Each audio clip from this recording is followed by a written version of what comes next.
What's up? Come on We're in. joined by Kyle Larson. Kyle, thanks so much for joining us.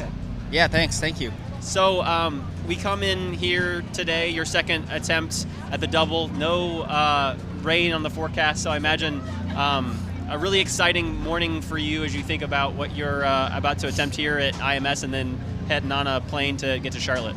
Yeah, no, I'm definitely excited. It's nice knowing that there's no rain here this year. I think Charlotte looks a little iffy, but that's okay. As long as we get this in and there's no delay here, and I wouldn't mind an extra little bit, time to relax before Charlotte. But I look forward to the day. I think our car's in a decent spot, so just make good decisions out there and hopefully have a good result.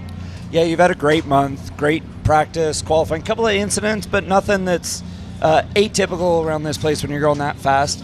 I really have some questions about the logistics. What does it look like for you from this morning through the checkered flag here and then straight on to heading to Charlotte? Is it planes, trains, helicopters, airplanes, all of that?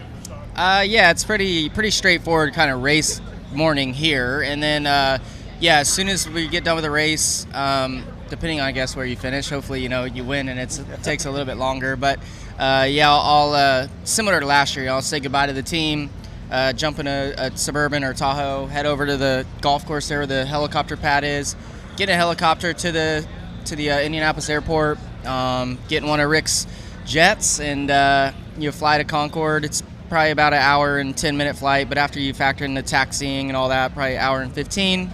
And then, jump in another helicopter there into the racetrack at Charlotte. So I would say from the time the checkered flag flies here till when I'm in the speedway at Charlotte, it's probably just under 2 hours. So pretty wild, but the plane ride's pretty relaxing. Yeah, is that your chance to kind of rest, recover, get some hydration, some nutrition? You got snacks prepped on the plane, ready to go? Yeah, I'll eat some food, get hydrated. We have a nurse on board too to give me an IV, so I got one yesterday on the way here just to make sure that all felt fine, and we should be okay. The good thing, even though I didn't get to do both last year, I kind of went through the process of doing both, of the travel and the hydration and all that, and I felt ready to go for 600 miles as I got there. So the weather is favorable today here, so should be all good. So you have obviously all month been kind of pinging back and forth between NASCAR and IndyCar. You did the same thing last year, and you've got a lot of experience driving a lot of different things in your career. Today, when you are actually going through the process of preparing to race an IndyCar 500 miles and race a Cup car 600 miles, and those 2 hours that you have between taking off, finishing the race here, and getting to Charlotte, what do you have to do from a race car driver's standpoint to get back in that NASCAR mode and be ready to drive a totally different car? Yeah, for me, I don't think it's anything really. I've gotten so used to jumping in lots of different cars every week that my brain kind of doesn't have to think anymore. I think when I first started, I remember, getting in the car, for mostly like in the dirt race when I was running different types of cars, pavement and dirt, I'd have to close my eyes, imagine me running some laps and what it takes, the technique and all that. But, now it's you just plug in and go. So it shouldn't be too big of a deal. Thankfully we qualified good. So start from the front row in the 600 and, that'll help, kind of get situated quicker, I think, too. So you went through this whole process last year. You went through the Indy 500, all the pre-race stuff on race morning. You feel Gasoline Alley starting to fill up with people. For this year, your second attempt, your second time doing it, what are you most looking forward to on today for the Indianapolis 500? Well, I think what I'm more excited about today than even last year is that I know that I'll get to run both. Last year, race day here at Indy, I really just mentally wasn't that into it. I wasn't that excited because I felt like I was letting half of the deal down.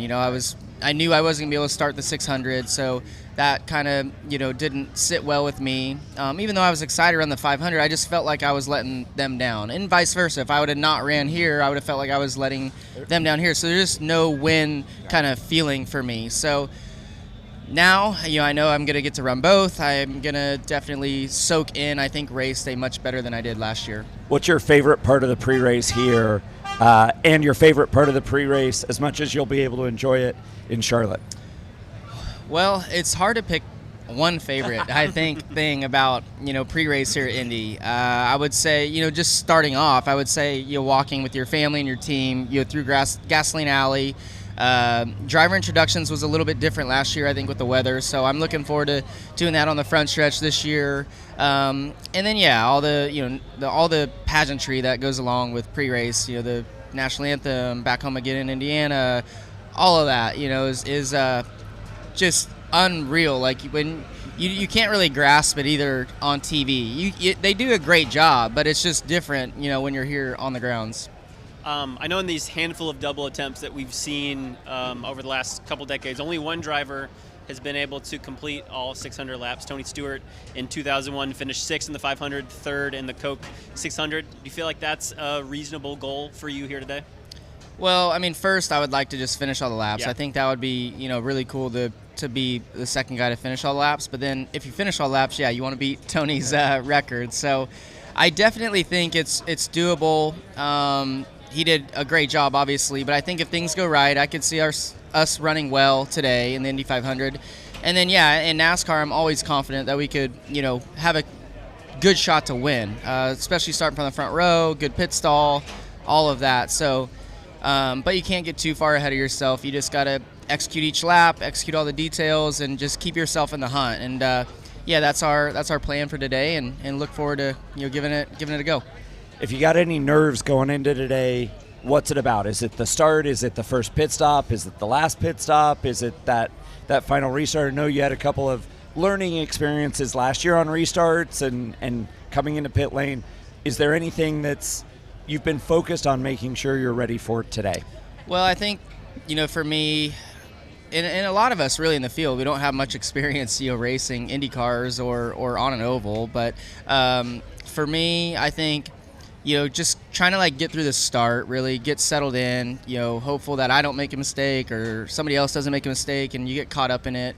So just, kind of want to get things settled in. And then I think, from there, then you just race and you try to execute the good restarts and the pit stops, the things that I messed up, last year. So that I've learned from, hopefully. I think I recognize kind of what I did wrong on the restart. We as a team, what we messed up on the pit stop stuff.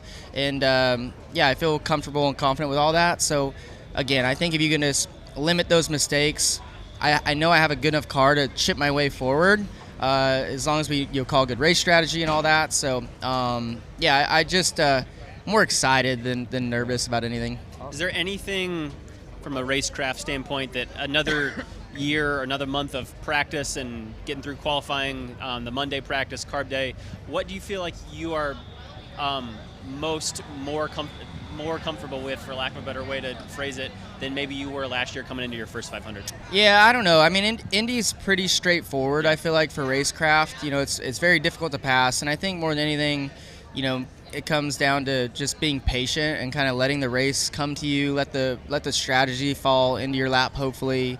I feel like last year I did a decent job with all of that, but there was a couple times where I would try to get a little aggressive and get some, understeer and then get passed back, and then you have to you're just giving up time at that point. So I think just recognizing runs and stuff like that and knowing when to push, all of that sort of stuff I think is important for the 500.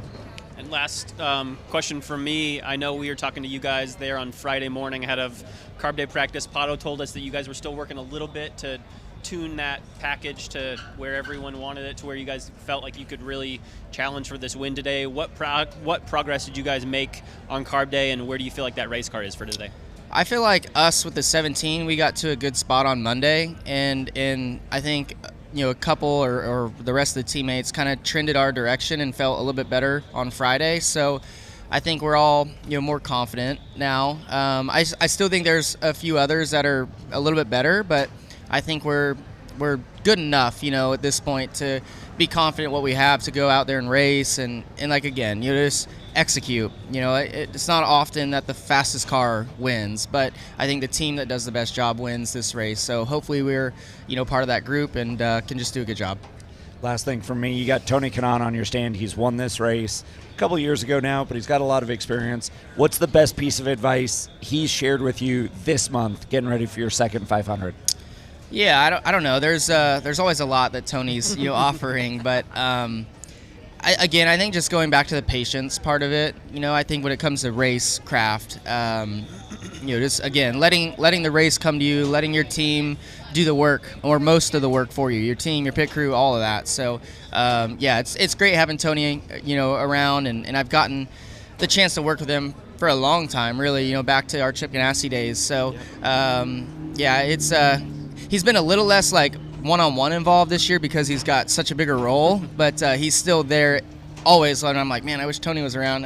He pops in and there he is. So it's great having him. He's a little like Beetlejuice. You just call him and he shows up. Right? Yeah, he's just there. So a ball of energy too. Yeah. Kyle, thanks so much for joining us. Good luck today.